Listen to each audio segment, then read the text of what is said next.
এৰী ককুন, এৰীৰ লেটা। এৰীৰ লেটাটোত এই লেটাটো কিন্তু ডিগামিং কৰা হোৱা নাই। ডিগামিং কৰা হোৱা নাই। এইটো লেটাত ফাইবাৰো আছে আৰু চেৰেচিনটো আছে। এই চেৰেচিন বোলা যিটো আঠা, এইটো গুচাব লাগিলে এই চেৰেচিনৰ পৰাই চেৰিকালচাৰ হৈছে। কিন্তু এইটো শব্দ সেনেকে আহিছে। আচ্ছা, এই আঠাটো গুচাবলৈ হলে এই আঠাটো গুচোৱাৰ এটা পদ্ধতি আছে। এই পদ্ধতিটো হ'ল এটা বাচনত পানী লৈ তাতে 2-3 চামুচ মান কাপোৰ ধোৱা চৌদা আৰু এক টুকুৰ সৰু চাবোন তাতে উতলালে, সিজালে। সেই চাবোন পানী চৌদাৰ এটা সংমিশ্ৰণ হ'ল আৰু তাতে এই ধৰণৰ লেটা ক'ৰবাত 1 পোৱা মান লৈ এটা সাধাৰণ গামোচাই হওক বা গেঞ্জি এটাৰে ভিতৰত ভৰাই তাক বান্ধি পেলাই তাতে ডুবাই দিলে। ডুবাই দি আধা ঘণ্টাৰ পৰা 45 মিনিট সময় উতলাব লাগিব। উতলোৱাৰ পিছত তাক ঠাণ্ডা হ'ব দিব লাগিব। ঠাণ্ডা হ'লে সেই বস্তুটো কিন্তু থাকিব বৰ ডাঙৰ হয়, কিন্তু সেই যে ইয়াৰ যিটো আঠা জাতীয় বস্তু যিহেতু সি গলি গ'ল, সি সৰু হৈ যাব। সৰু হৈ গ'লে ঠাণ্ডা হোৱাৰ পিছত তাক উলিয়াই আনি ধুব লাগিব। সেই সেনেকে বান্ধোতেই ধুব লাগিব, মানে উতাব লাগিব। কাপোৰ ধোৱা যেনেকে উতাই, এই তেনেকে উতাব লাগিব। উতালে তাৰমানে আৰু যিমান আঠা আছে গোটেই সোপা ওলাই যাব। ওলাই যায় এই গোটেই ফাইবাৰখিনিহে ৰব যায় ইয়াত। এই ফাইবাৰখিনিক পিছত আমি সেই ফাইবাৰটোৰ পৰাহে আচলতে যি সূতাই নাকাটো কিয়, আমি মানে বোৱা কটা কৰাৰ কাৰণে যি সূতা, টাকুৰিত কাটা সূতা, সেইটোৰ পৰাহে পাৰিম। ইয়াৰ পৰা ডাইৰেক্ট কৰিব নোৱাৰো, কাৰণ ইয়াতে আঠাটো আছে। দিগদাৰ কৰিব, এই আঠটো ওলাই নাহিব। সেইকাৰণে সেই কামটো কৰিব লাগে। আচ্ছা, সেইবোৰ কাম কৰাতকে যদি এই আঠা গুচাই থোৱা অৱস্থাতেই বস্তু এটা পাই যায়, অলপ দাম বেছি হ'ব। এই লেটাৰ দাম যদি 1000 টকা মানে কেজি হ'ল, সেইটো বস্তুৰ দাম 1200 টকা হ'ব।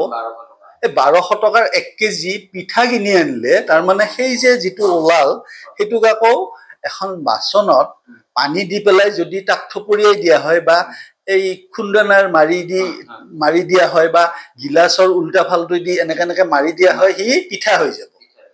আৰু সেই কামটো আমাৰ বিজয়নগৰৰ ওচৰত এই ভাঙুৰিপাৰা বুলিও কয়, ওপৰহালি বুলিও কয়, এইবিলাক জাগা আছে। তাতে সেইবিলাক ঠাইত এই মানুহবিলাকে এইবিলাক কৰিয়ে থাকে।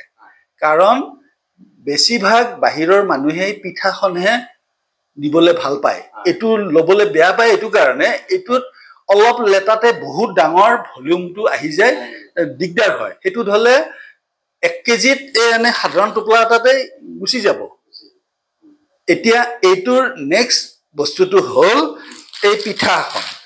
এই পিঠা, এই এটা পিঠা, এই এটা লেটাৰ পিঠা।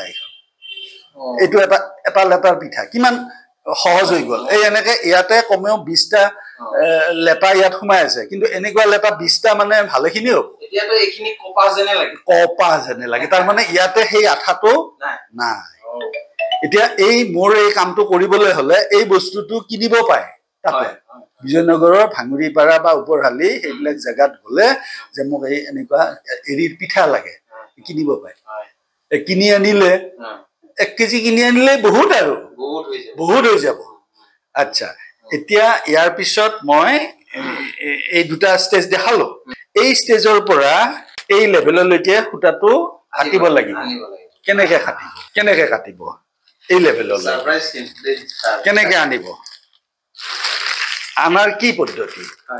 আনাৰ পদ্ধতিটো হৈছে এই যিটো পিঠা, এই পিঠাটো যিমান পাৰি এনেকে হাতেদি টানি তাক মানে এই টান যিবিলাক হৈ আছে, এই টান হৈ আছেতো অলপ এই টান বিলাক নোহোৱা কৰি দিব লাগিব। একদম মানে আমাৰ এনেকুৱা হ'ব যায়, এই যেনেকে আমাৰ মেডিকেলত যে কপাহ যিটো ব্যৱহাৰ কৰে, সেইটো নিচিনা মেডিকেলৰ সেই কটন বুলি কয় আৰু সেইটো চিকিৎসা হেৰিত সেই ধৰণৰ হৈ যাব।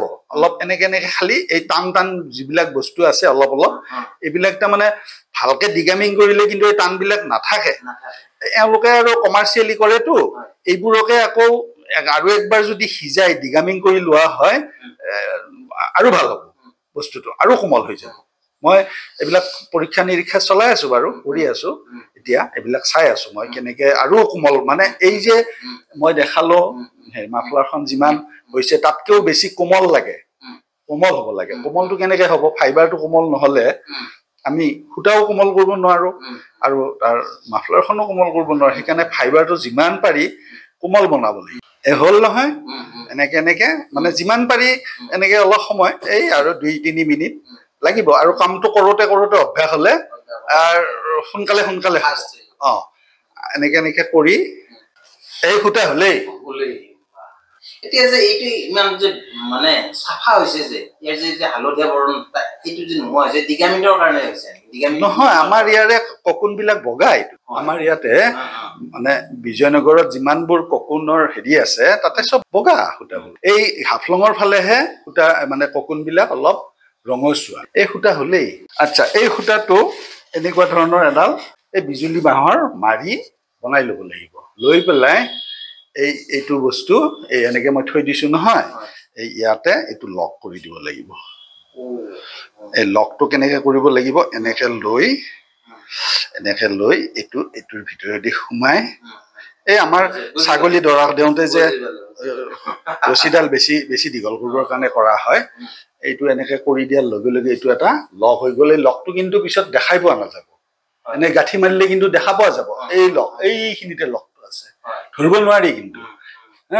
তাৰপিছত এইটো এনেকৈ কৰি দিলোঁ। কৰি এইখিনিত মই এতিয়া বস্তুখিনি মই পকাই দিলোঁ লাহে লাহে এনেকৈ অকণমান অকণমান। ইয়াত পাকটো কম লাগে, ইয়াত টাকুৰিত নোৱাৰি কিন্তু। টাকুৰিত হ'লে বহুত পাক হৈ যাব। এনেকৈ এনেকৈ দি মেৰাই থলোঁ, আকৌ অলপমান ঘূৰাই দিলোঁ, আকৌ মেৰাই থলোঁ, অকণমান ঘূৰাই দিলোঁ, আকৌ মেৰাই থলোঁ, আকৌ এনেকৈ ঘূৰাই দিলোঁ, মেৰাই থলোঁ, এনেকৈ ঘূৰাই দিলোঁ, মেৰাই থলোঁ। এই ঘূৰাই ঘূৰাই সোমাই থাকিলোঁ, অলপ অলপ ঘূৰাই দিলোঁ, অলপমান ইঞ্চিত ক'ৰবাত 2-3টা পাকহে আহিব। এইটো হৈ গ'ল। হৈ পেলাই অকণমান মই এইখিনি ৰাখি থলোঁ, কাৰণ পিছৰবাৰ আৰু একবাৰ আমি লকটো কৰিবৰ কাৰণে এইখিনি হ'ল। আৰু ইয়াৰ পৰা যেতিয়া ইয়াতে ভৰ্তি হ'ল, এই মই বলটো বনালোঁ তাৰ পৰা হ'ল। আৰু এই বলটোৰ পিছৰ কামখিনি চুৱেটাৰ গোঠা মানুহে জানে।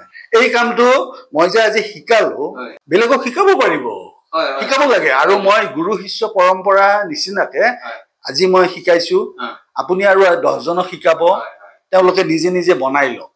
ঘৰুৱা কথাৰ নিচিনাকে, ঘৰুৱা কামৰ নিচিনাকে কৰি লৈ নিজৰ বস্তুখিনি কিয় বজাৰত কিনিব যাব লাগে? তেওঁলোকে বনাওক। আৰু তেওঁলোকৰ যদি এক্সেছ হয়, এইখিনি আমাৰ পইচা থকা মানুহ যিয়ে নবনায় তেওঁলোকক বিক্ৰী কৰক, 2 পইচা ইনকাম হ'ব। কিন্তু লেবাৰ চাৰ্জ আছে। লেবাৰ চাৰ্জটো কেনেকুৱা? এই যে সূতাখিনি কাটিলে, সূতাখিনি কাটাৰ পিছত সূতাখিনিটো ৰেডি কৰিব, তাৰপাছত বোৱা কথাটো আহিব, নিটিংটো, সেইবিলাকৰ লেবাৰ চাৰ্জটো ধৰি যাব লাগিব। ধৰি গৈ মই ভাবিছোঁ যে ধৰিলে বোধহয় একোখন মাফলাৰত 1000 মান টকা মানে হেৰি লাগিব, মানে লেবাৰ চাৰ্জ। আৰু বাকীখিনি মেটেৰিয়েল কষ্ট। বাৰু মেটেৰিয়েল কষ্ট আমি 200 টকাই ধৰিলোঁ, হয়নে? তাৰমানে 1200 টকাত বস্তুটো হ'ল, 1500 টকাত বিক্ৰী কৰিব পাৰিব। আৰু কোনোবাই, মইতো 2000 টকাত বিক্ৰী কৰোঁ।